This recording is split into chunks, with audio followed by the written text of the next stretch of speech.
Higher welcome to our channel. ప్రస్తుతం మనతో పాటు దాము బాలాజీ గారు సీనియర్ జర్నలిస్ట్ ఉన్నారు. వారితో ఒకసారి మాట్లాడదాం. సార్ నమస్కారం సార్. నమస్తే. సార్ హీరో సూర్య గారు యాక్ట్ చేసిన రెట్రో మూవీ ఇవాళ రిలీజ్ అయింది. మరి గత కొంతకాలం నుంచి కూడా ఆయన వరుస ఫ్లాపుల్లో ఉండడం చూస్తున్నాం. మరి ఈ మూవీ ఆయన అంటే చాలా ఎక్స్పెక్టేషన్స్ పెట్టుకున్నారు ఈ మూవీ పైన. మరి తన ఫ్లాపుల నుంచి సినిమా గట్టెక్కిచ్చిందా లేదా? మీరు రివ్యూ ఏంటి సార్ ఈ సినిమా పైన? సూర్య మన తెలుగు వాళ్ళకి కూడా సుపరిచితం. అతను తెలుగులో కూడా బాగా మాట్లాడతాడు. తెలుగు అనేక సార్లు తెలుగు తన సినిమాలన్నింటినీ తెలుగులో కూడా రిలీజ్ చేస్తాడు. సో సూర్య జ్యోతిక ఇద్దరు కలిసి రెట్రో అనే సినిమాని ప్రొడ్యూస్ చేశారు. దీనికి కార్తిక్ సుబ్బరాజు ఆయన పిజ్జా అండ్ జగర్తండ ఇలాంటి సినిమాలు, తర్వాత రజనీకాంత్ తీశాడు. దీన్ని కూడా యాక్చువల్గా రజనీకాంత్ కోసం రాసుకున్న స్క్రిప్ట్ అని కార్తిక్ సుబ్బరాజు చెప్పాడు.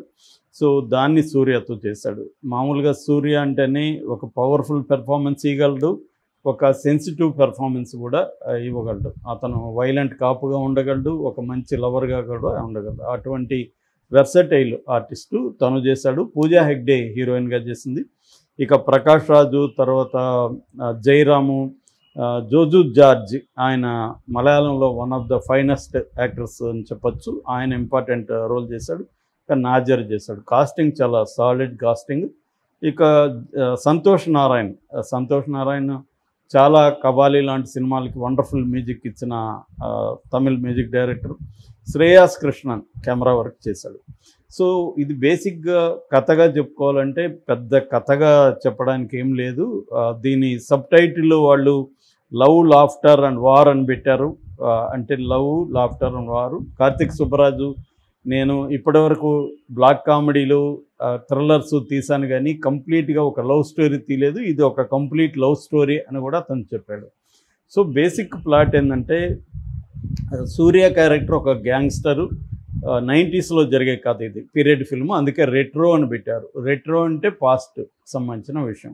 సో రెట్రో అని టైటిల్ పెట్టడానికి అది కారణం అన్నమాట. అంటే 90s జరిగే కథని తీసుకొని చేశారు. సో దీంట్లో ఏంటంటే సూర్య ఒక గ్యాంగ్స్టరు. అతనికి ఫాదర్ ఫిగర్గా జిజో జార్జ్ ఉంటాడు. సో ఇతను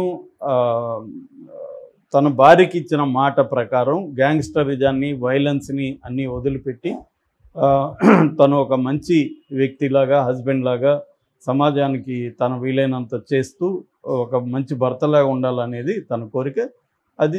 అది భార్యకు మాటిస్తాడు. ఆ మాటకి కట్టుబడి ఉండడానికి ట్రై చేస్తాడు. కానీ అతని పాస్ట్ అనేది అతను వెంటాడుతుంది. ముఖ్యంగా జోజు జార్జి అతను వదిలిపెట్టడు. సో అతని పాస్ట్లో చేసిన అతని క్రైమ్స్ కావచ్చు, అతని ఇన్వాల్వ్మెంట్ కావచ్చు, అనేక విషయాల్లో అతను మళ్ళీ దాంట్లోకి వెళ్ళిపోతాడు. సో దీంతో ఇప్పుడు భార్య కూడా ఇతనికి దూరమయ్యే పరిస్థితి వస్తుంది. సో దీంతో భార్యకి ఇచ్చిన మాట, భార్య మీద ప్రేమ, రెండవది తన పాస్ట్. సో ఈ రెండింటి మధ్య సూర్య నలిగిపోయే ఒక పాత్ర, ఘర్షణ పడే పాత్రగా, ఎమోషనల్ క్యారెక్టర్ లాగా చేశాడు. సో దీని నుంచి ఎలా బయటపడ్డాడు ఏంది అనేది బేసిక్గా కథ. మామూలుగా ఇలాంటివి చాలా సినిమాలు వరల్డ్ వైడ్గా చాలా సినిమాలు వచ్చాయి. అంటే హిస్టరీ ఆఫ్ వైలెన్స్ లాంటి సినిమాలు ఉంటాయన్నమాట. మనకు కూడా మన ఇండియాలో కూడా చాలా సినిమాలు వచ్చాయి. అంటే ఒకప్పుడు క్రైమ్ చేసి నేను ఇప్పుడు మామూలుగా బతకదలుచుకున్నాను అనుకున్నప్పుడు అతన్ని బతకలేని పరిస్థితి క్రియేట్ అవుతుంది. పాస్ట్ అనేది అతన్ని వెంటాడుతుంది. ఈ క్రమంలో అతను ఎలా డీల్ చేస్తున్నాడు అనేది దాన్ని రిడెంప్షన్ అంటారు. అంటే మామూలుగా హీరో క్యారెక్టర్కి గ్రోత్ ఆర్ రిడెంప్షన్ ఈ రెండు ఇంపార్టెంట్. గ్రోత్ అంటే ఒక ఏ దగ్గర నుంచి జెడ్ దగ్గర వరకు ట్రావెల్ ఎలా ఉంటుంది అతను అనేది గ్రోత్. రిడెంప్షన్ అంటే తను మారడం, గతంలో నుంచి ఒక రిగ్రెట్ కావచ్చు, ఒక పశ్చాత్తాపంతో తన క్రైమ్స్ నుంచి బయటికి రావడానికి ట్రై చేయడం. ఈ కైండ్ ఆఫ్ సినిమాల్లో ఇది చెప్పుకోవచ్చు. మామూలుగా మనకి కార్తిక్ సుబ్బరాజ్ సినిమాల్లో ఉండే లక్షణం ఏంటంటే నాన్ లీనియర్ స్క్రీన్ ప్లే ఉంటుంది. కానీ ఇక్కడ ఆ పద్ధతి ఎంచుకోలేదు. ఇది స్ట్రైట్ ఫార్వర్డ్ లీనియర్గా ఉంటుంది. మనకి ఇక్కడ వారణాసిలో చేత్ సింగ్ ఘాట్ అంటారు. చేత్ సింగ్ ఘాట్లో స్టార్ట్ అవుతుంది. అక్కడ ఇతను మామూలుగా వారణాసి, కాశీ దాన్నే కాశీ అంటారు. వారణాసిలో ఏంటంటే తమకు ఇష్టమైన దాన్ని వదిలేసి రావాలనే ఒక ఇది ఉంటుంది, సెంటిమెంట్ ఉంటుంది. అలాగా ఇతను అక్కడ మాటిస్తాడు, నేను నా గతాన్ని, వైలెన్స్ని అన్ని వదిలిపెట్టేస్తాను అని ఒక మాటిస్తాడు. అక్కడ సినిమా స్టార్ట్ అవుతుంది. దాని నుంచి కొంచెం ఫ్లాష్ బ్యాక్ వెళ్ళి ఎలా ఇతను ఫ్లాష్ బ్యాక్ ఎట్లా ఇతన్ని హాంట్ చేస్తుంది ఆ క్రమంలో ఇతను ఎలా ఎదుర్కొన్నాడు అనేది బేసిక్గా. సో దీంట్లో ఏంటంటే ఇది 2 గంటల 48 నిమిషాల సినిమా, చాలా లెంగ్తీగా ఉంటుంది సినిమా. సో ఈ సినిమా ఈ కథ అయితే ఇది బేసిక్ పాయింట్. ఇది దీన్ని ఎలా డీల్ చేశాడు కార్తిక్ సుబ్బరాజ్ అంటే మోస్ట్ ఆఫ్ ద పార్ట్ చాలా బాగా చేశాడు. అంటే దీంట్లో ప్రధానంగా లవ్, వీళ్ళిద్దరి మధ్య ప్రేమను చూపించడంలో చాలా ఎక్స్ట్రాడినరీగా డీల్ చేశాడు. అట్లాగే స్టైలైజ్డ్ వైలెన్స్ అంటాం, వైలెన్స్ని కూడా క్రూడ్గా తీయచ్చు, స్టైలైజ్డ్గా తీయచ్చు. ఇది స్టైలైజ్డ్ వైలెన్స్ దీంట్లో ఉంది. వైలెన్స్ కూడా ఒక ఆర్టిస్టిక్ ప్యాటర్న్లో తీసుకున్నాడు. ముఖ్యంగా 15 మినిట్స్ నా కట్ కాకుండా సింగిల్ టేక్లో, అంటే ఒకే టేక్లో ఉంటుందన్నమాట, సింగిల్ షాట్. అది ఎక్కడ కట్ అవ్వదు. అటు 15 మినిట్స్ ఉంటుంది. ఆ 15 మినిట్స్ ఖచ్చితంగా సినిమాకి హైలైట్. దాన్ని యాక్షన్ కొరియోగ్రఫీ చాలా వండర్ఫుల్గా చేశారు. యాక్చువల్గా ఇది కొరియన్ ఫిల్మ్ ఓల్డ్ బాయ్లో నుంచి ఇన్స్పైర్ అయ్యి చాలామంది మనోళ్ళు ట్రై చేశారు, కానీ దీంట్లో మాత్రం పర్ఫెక్ట్గా వచ్చింది.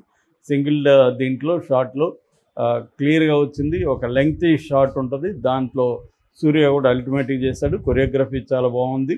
ఆ సీన్ డిజైన్ కానీ అన్నీ కానీ బాగుంది. సో అది చాలా బాగా చేశారు.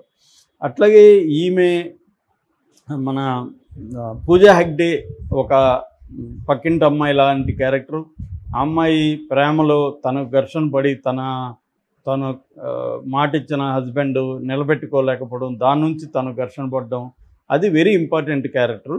కాకపోతే ఆ అమ్మాయి చాలా బాగా చేసింది, కానీ ఆ అమ్మాయి క్యారెక్టర్ని రైటింగ్లో ఇంకా బాగా చేసి ఉండొచ్చు అనిపించింది. అదొకటి. ఇది ఇక నెక్స్ట్ చెప్పుకోవాల్సింది జోజు జార్జి. అతను ఒక ఫాదర్ ఫిగర్ లాంటి క్యారెక్టర్. అతను ఒక కమాండింగ్ ప్రజెన్స్ అనేది సూర్యకి డామినేటింగ్గా ఉంది. అది నిజానికి చాలా బాగా చేశారు. మంచి కాస్టింగ్ని ఎంచుకున్నాడు కార్తిక్ సుబ్బరాజు. ఇక ప్రకాష్ రాజు, బ్రహ్మాజీ, నాజరు ఇలాంటి వాళ్ళంతా కూడా వాళ్ళ స్థాయిలో సాలిడ్ పర్ఫార్మెన్స్ ఇచ్చారు. ఎక్కడ కూడా పర్ఫార్మెన్స్ విషయంలో ఎవరిని కూడా తప్పుపట్టలేని విధంగా డిజైన్ చేశారు క్యారెక్టర్ని, కానీ పర్ఫార్మెన్స్ చాలా బాగున్నాయి. ఇక దీంట్లో ప్రధానంగా చెప్పుకోవాల్సింది బ్యాక్గ్రౌండ్ స్కోర్. టెక్నికల్గా మనకు ఒక విజువల్ ట్రీట్ ఫీలింగ్ వస్తుంది. అంటే సెన్సెస్ అన్నీ కూడా అలర్ట్గా సినిమా చూసే పరిస్థితి వస్తుంది. బ్యాక్గ్రౌండ్ స్కోర్ వండర్ఫుల్గా ఉంది. కనిమ అనే సాంగ్ ఆల్రెడీ ఎంత పెద్ద హిట్ అయిందో మనం చూసాం. దాదాపు 4 కోట్ల వ్యూస్, నేను చూసిన టైంకి 4 కోట్ల వ్యూస్ దాటిపోయినాయి. సో బ్యాక్గ్రౌండ్ స్కోర్ కానీ పాటలు కానీ అన్నీ కూడా పర్ఫెక్ట్గా ఉన్నాయి. ముఖ్యంగా బ్యాక్గ్రౌండ్ స్కోర్ చెప్పాలి. బ్యాక్గ్రౌండ్ స్కోరు ఇటువంటి సీన్లలో ఎందుకంటే దీంట్లో లవ్ ఉంది, ఎమోషనల్ ఒక సాడ్ ఎమోషనల్ ఫీలింగ్ ఉంది, కాన్ఫ్లిక్ట్ ఉంది, తర్వాత యాక్షన్ సీక్వెన్సెస్ ఉన్నాయి. సో వీటన్నిటినీ అంటే మ్యూజిక్ డైరెక్టర్ యొక్క టాలెంట్ అంతా కూడా చూపించడానికి స్క్రిప్ట్లో స్కోప్ ఉంది. సో అవన్నీ కూడా పర్ఫెక్ట్గా మన సంతోష్ నారాయణ్ వండర్ఫుల్గా చేశాడు. సంతోష్ నారాయణ్కి ఏంటంటే ఓల్డ్ మ్యూజిక్ మీద, జపనీస్ మ్యూజిక్, కొరియన్ మ్యూజిక్, వీటి మీద మంచి పట్టు ఉంది. ఆ ఏషియన్ స్టైల్ ఆఫ్ మ్యూజిక్ని సంతోష్ నారాయణ్ అనేక సినిమాల్లో కూడా ఒక డిఫరెంట్ మ్యూజిక్ జానరాని క్రియేట్ చేశాడు. దీంట్లో కూడా ఆ కైండ్ ఆఫ్ చేశాడు. కెమెరా వర్క్ కూడా అల్టిమేట్ ఉంది. మూడ్స్ నేను ఇందాక చెప్పిన లవ్కి ఒక మూడు, తర్వాత యాక్షన్స్కి ఒక మూడు, ఎమోషనల్ డ్రామాకి ఒక మూడు, ఇవన్నీ కూడా పర్ఫెక్ట్గా చేశాడు. ముఖ్యంగా 15 మినిట్స్లో కెమెరా వర్క్ అల్టిమేట్గా ఉంది, సింగిల్ షాట్ సినిమా. సో ఇది టెక్నికల్ బ్రిలియన్స్ ఉన్న సినిమా. కాకపోతే కొన్ని చోట్ల స్లోగా నడవడం, సినిమా లెంగ్త్